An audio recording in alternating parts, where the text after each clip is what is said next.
بسم اللہ الرحمن الرحیم۔ السلام علیکم۔ وقت نصر بادشاہ کا عبرت انگیز واقعہ۔ وقت نصر بادشاہ ابتدا میں نہایت نیک وقت و صالح تھا۔ حضرت زکریا و یحییٰ علیہ السلام کی نہایت اطاعت کرتا تھا۔ اتفاقاً اس نے ایک عورت سے نکاح کیا جس کے ہمراہ ایک لڑکی نہایت حسینہ و جمیلہ پہلے شوہر سے تھی۔ جب وہ لڑکی سن بلوغ کو پہنچی تو بادشاہ اس کے باہر حسین دیکھ کر فریفتہ و دیوانہ ہو گیا۔ اس کی ماں کو پیغام دیا، وہ بہت خوش ہوئی، مگر دل میں اندیشہ کیا کہ بادشاہ پیغمبروں کا مطیع فرمان ہے اور نکاح اللہ کے پیغمبر کی شریعت کے خلاف ہے، وہ کیوں اس کام کی اجازت دیں گے؟ اس لیے بادشاہ سے کہا کہ تم اس کا مہر ادا نہ کر سکو گے۔ اس نے معلوم کیا کہ کتنا مہر ہے۔ جو کچھ کہو میں دوں گا۔ عورت نے کہا، اس کا مہر تمہارے دونوں پیغمبروں کا سر ہے۔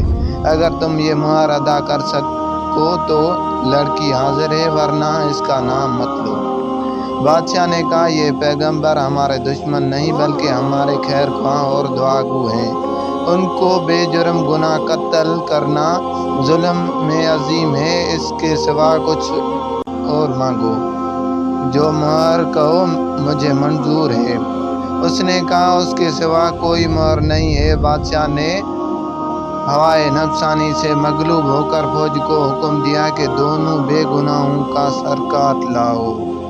حکم کے بموجب سپاہیوں نے جا کر اول حضرت یحییٰ علیہ السلام کو بیت المقدس میں قتل کیا اور حضرت زکریا یہ حال دیکھ کر جنگل کی طرف بھاگ نکلے۔ فوج پیچھے ہوئی اور شیطان نے ان کی رہنمائی کی۔ جب سپاہیوں نے گھیر لیا تو حضرت زکریا علیہ السلام نے ایک درخت سے التجا کی کہ مجھ کو اس وقت پناہ دے۔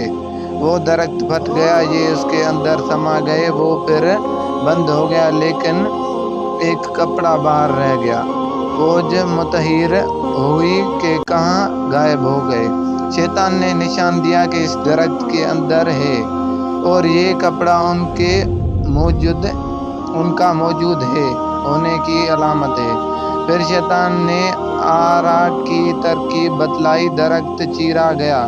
جب نوبت آرا کی سر تک پہنچی تو حضرت یحییٰ علیہ السلام نے سستی بھری حکم الہی نازل ہوا، اگر اپ کرو گے تو پیغمبری سے خارج کر دیے جاؤ گے۔